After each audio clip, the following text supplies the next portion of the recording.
Coba kalian perhatikan, hampir di setiap sudut meja makan di Jepang, alat makan utamanya pasti sumpit.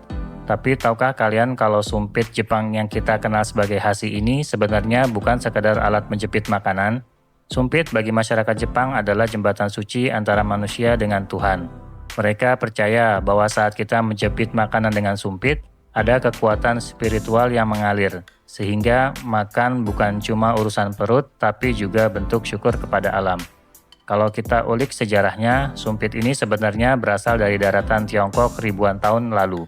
Namun saat masuk ke Jepang sekitar abad ke-7, bentuknya berubah total. Awalnya sumpit di Jepang digunakan hanya untuk ritual keagamaan dan bentuknya mirip penjepit bambu yang menyatu di bagian atas.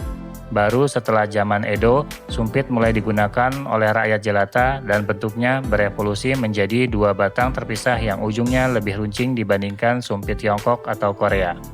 Kenapa harus runcing? Karena makanan utama orang Jepang adalah ikan, dan ujung yang runcing itu didesain khusus agar mereka bisa mencabut tulang ikan dengan sangat presisi. Fakta unik yang jarang diketahui adalah betapa detailnya orang Jepang dalam membuat sumpit.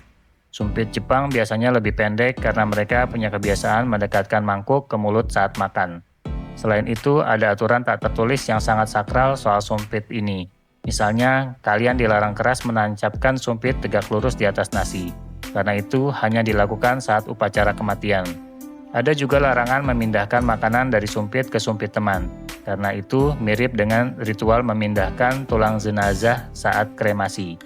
Jadi, buat orang Jepang, salah pakai sumpit itu bukan cuma soal nggak sopan, tapi bisa dianggap membawa sial atau tidak menghargai nyawa. Keunikan lainnya ada pada budaya waribasi atau sumpit sekali pakai yang sering kalian temukan di minimarket. Meskipun terlihat sederhana, waribasi adalah simbol kebersihan dan kemurnian. Dengan mematahkan sumpit sendiri, itu artinya belum ada satupun orang yang menyentuh alat makan tersebut selain kalian. Bahkan sekarang ada seni khusus untuk menyimpan sumpit di atas hashioki atau sandaran sumpit yang bentuknya lucu-lucu, supaya ujung sumpit yang kotor nggak menyentuh meja.